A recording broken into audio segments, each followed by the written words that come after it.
Ready start. महोदय, चुनाव के दौरान भी जब मैं बम्बई में थी, यह शिकायत की गई कि देश की अर्थव्यवस्था गड़बड़ा रही है, क्योंकि सरकार काफ़ी तेज़ी से लाइसेंस जारी नहीं कर रही है।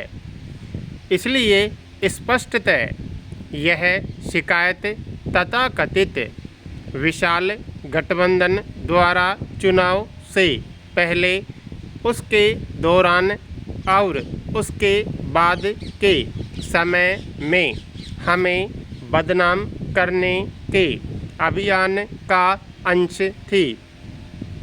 कैलेंडर वर्ष 1990 में औद्योगिक लाइसेंसों के लिए आवेदनों की संख्या में वृद्धि हुई, जो इसका सूचक था कि औद्योगिक स्थिति में सुधार हुआ है।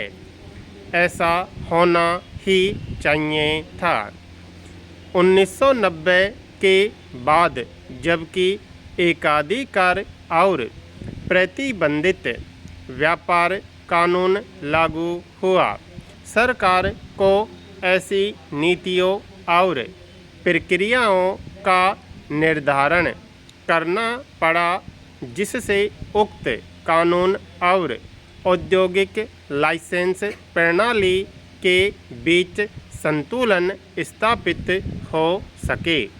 जब सरकार उक्त कानून की परिधि में आने वाले आवेदनों को निपटा चुकी, तो उस श्रेणी के आवेदनों को और आगे की प्रक्रिया के लिए लिया गया।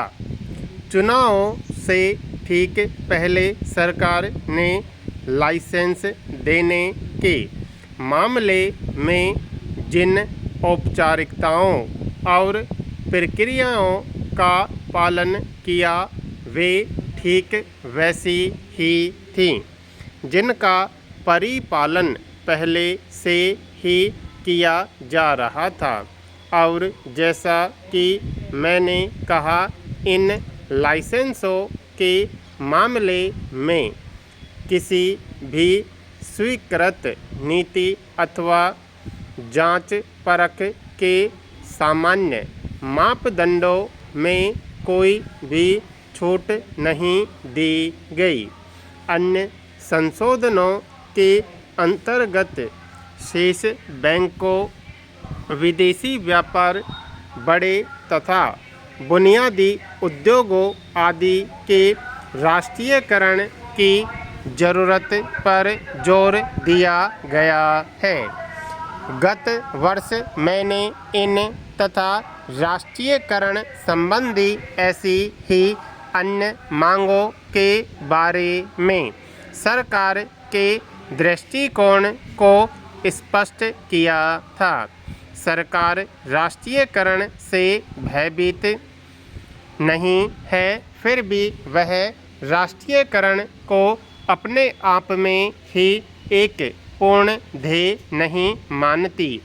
राष्ट्रीयकरण संबंधी निर्णयों को हमारे आर्थिक कार्यक्रम की आम योजना में फिट बैठाना चाहिए।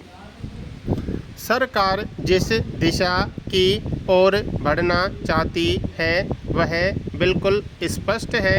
हम सार्वजनिक क्षेत्र के बढ़ते हुए प्रमुख योगदान की परिकल्पना करते हैं। हम चाहते हैं कि सार्वजनिक क्षेत्र पूंजी निवेश की गति और दिशा का नियंत्रण करे और उसे प्रभावित करे। हमारे उपलब्ध साधनों का उपयोग सर्वोत्तम ढंग से किया जाना चाहिए। किसी उद्योग या कार्य क्षेत्र के राष्ट्रीयकरण को इन दो कसौटियों पर कसना होगा। प्रथम, क्या वह सार्वजनिक क्षेत्र द्वारा अर्थव्यवस्था में प्रमुख या केंद्रीय स्थान प्राप्त करने के लिए जरूरी है। सामाजिक उद्देश्यों की पूर्ति में सहायता मिलती है।